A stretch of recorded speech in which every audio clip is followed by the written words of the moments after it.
everyone, it's Holly Marie King, and I am here with Emblem Knights Chapter 2. But, before I do that, I have to show you something that my husband got for me, sorry. My R2-D2. My mouse is connected to him. I love him. But, I'm gonna turn him down. I've been waiting for you this whole time to make noise, and you choose not to now. So rude. My only disappointment is he does not make sounds of when he's really freaked out. That was my favorite sound he made. But anyway, if you see a blue or red light flashing on my face, it's because R2-D2 is turning his head around, making noise, but he's silent now, so you can hear him. But anyway, so let's get into the main attraction. Oh, one more thing before I get in, because usually I show this at the end, but I'll show this now. I have this one published. Now, it's not this version of it per se, but it is completed. Anyway, and also if you hear meowing in the background, it's my cat being super needy right now. So, I'm ready to get started finally. I think I told you all the exciting news. Alright, and here we go. Chapter 2, A Nice Change. I know I shouldn't ask, but what is in that sack anyway? Joey asked. Yuri was admiring axes and swords on the wall. The grandfather spoke softly with her, his hands folded behind his back. They were in the front room of the house. Wow, apparently I should just go home and not read anymore. Oh, I took all your valuables so they wouldn't be destroyed in the fire. Daisuke walked into the other room with the sack in hand. Yuri, would you like to go through this for your things? He asked. Why does she get to look first? Joey whined. Ladies go first, Daisuke answered matter-of-factly.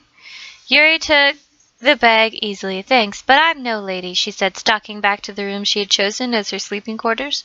The room was bare except for a small closet for dresses and coats and a feather-down bed that squatted next to a single window. They looked out onto this long stretch of land. Quickly, she pulled out her father's old sword that she had learned to use in her 16 years of life. Then she pulled out the 2 dresses Daisuke had saved for her. That was all that she had now, 3 dresses and a sword her father had entrusted to her. She gave the bag to Joey, who excitedly ran into his room and took out his 2 articles of clothing and the flute their mother had started teaching him to use. Yay! He shouted, dancing about the cottage. Thank you, thank you, thank you! He sang to Daisuke. The flute was simple enough. It was gold and worn with age, but it still played beautifully. Put it away, Joey, Yuri said, handing her grandfather the rest of the things in the bag. I saved as much of their things as I possibly could. There was only so much I could do, Daisuke said apologetically. Don't worry about it. This is plenty, the old man said with a twinkle in his old eyes. You've done more than enough for us. Daisuke smiled. Now, he said, clapping his hands together, let's hear the sound of that beautiful flute.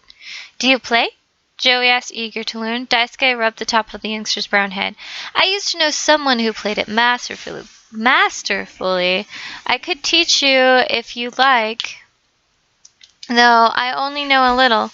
No problem. I'd be happy to learn anything, Joey said with a huge smile. I personally think that Yuri thinks I'm terrible, though, he whispered to Daisuke. Oh, why would you say that? Daisuke asked. His eyes met Yuri's bright pink ones. She looked away, frowning. Well, she always tells me to put it away when I'm playing, so she'll leave the room, Joey said, looking down. The flute still in his little hands.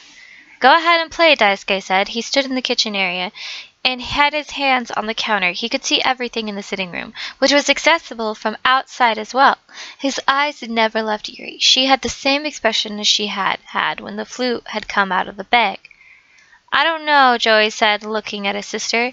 He had his father's mud-brown eyes, but both children shared their mother's light brown hair. Don't worry. I'd love to hear you play myself, his grandfather said encouragingly. Sitting in a down chair in the sitting area, he admired the weapons on the far wall. Grandfather knows stuff. Sorry. Okay, Joey said, still eyeing his sister. He put the flute to his lips and started to play the song that his mother had taught him to play. It was Yuri's favorite song. Daisuke kept his eyes on Yuri. The expression deepened with every note until she couldn't take it anymore. Quickly, she walked to her room and took her father's sword with her as she walked out the door.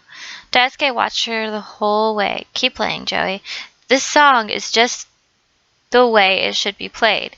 He then followed Yuri outside. The old man had fallen asleep almost immediately, light snores escaping his mouth. Daisuke chuckled at the sight. Outside under the stars, Yuri was thrusting at the dummy's underbelly with her sword. Why do I get the feeling that you're holding back the pain of your parents' death? Because you're psychic! Yuri growled with each chop. She stopped and breathed heavily, unable to do any more thrusts. You don't have to be strong anymore. It wasn't your fault they died, and besides, the more you hold in the pain, the more you'll hurt your family. They don't want you to be strong for them, Daisuke said, ducking under the fence that encircled the training grounds, and walked out to the panting girl. She turned a flare of rage and pain in her eyes. Or are you holding in your feelings for a different reason? Yuri sighed, as though it pained her to do so. All my life, I had to show that I was unafraid of people or things that attacked me. I thought I could handle everything that came at me, but I was unprepared for their deaths, and I'm afraid to be weak. Yuri turned away to dry her eyes. She cleared her throat. I'm scared to show how weak I am, because every time you do so, something bad happens, Daisuke finished for her. Yes, but how did you know that? Yuri asked. Daisuke sat down on the ground and patted a spot next to him in the dirt. Sit with me, and I'll tell you a story of a man I once knew, he said. Yuri walked over and sat down slowly. There was once a young man who had trouble keeping up with everyone else. In the group of boys he played with, they all considered him weak and unfit to be an official member of their group. Oftentimes, they would throw him into the dirt or laugh at him for no reason, except for the fact that he couldn't do what any of them could do. One day, when this boy was pushed in the dirt, a boy from a different group came over and helped him up. The ones in the group knew of this boy and backed away. He was a very strong boy who could outbeat anyone. They couldn't care why he wanted this one boy or why he even cared about him. They just knew to stay out of his way. The strong boy took the weak boy to his group, and the weak boy looked at the ground in shame. Why? The weak boy asked. Why do I have to be so weak? He had tears in his eyes. The strong boy looked at him with a smile across his face. Everyone was weak sometimes, he said, with an air of being wise about him. Okay. You're not weak, the weak boy said. In fact, I've heard that everyone in your group is strong. With these words spoken, the group laughed. What did I say? The boy asked, frightened all of a sudden. The stronger boy put his hand on the weaker boy's shoulder. The reason we are all strong is the fact that we only share when we're weak with each other, he said. What does that mean? The weaker boy asked, still unsure of what the stronger boy was saying. It's okay to be weak, but there are times when you have to be strong for others. Goodness knows, apparently I should have made sure I wasn't going to be yawning. After you have held back your fears, and after you have exhausted yourself beyond repair, it's okay to tell the people who will understand. The people who care about you know when you need their support. The stronger boy gestured to his group of friends. That's our secret to being the strongest, and we only share that with the people we truly want to join us, the stronger boy said.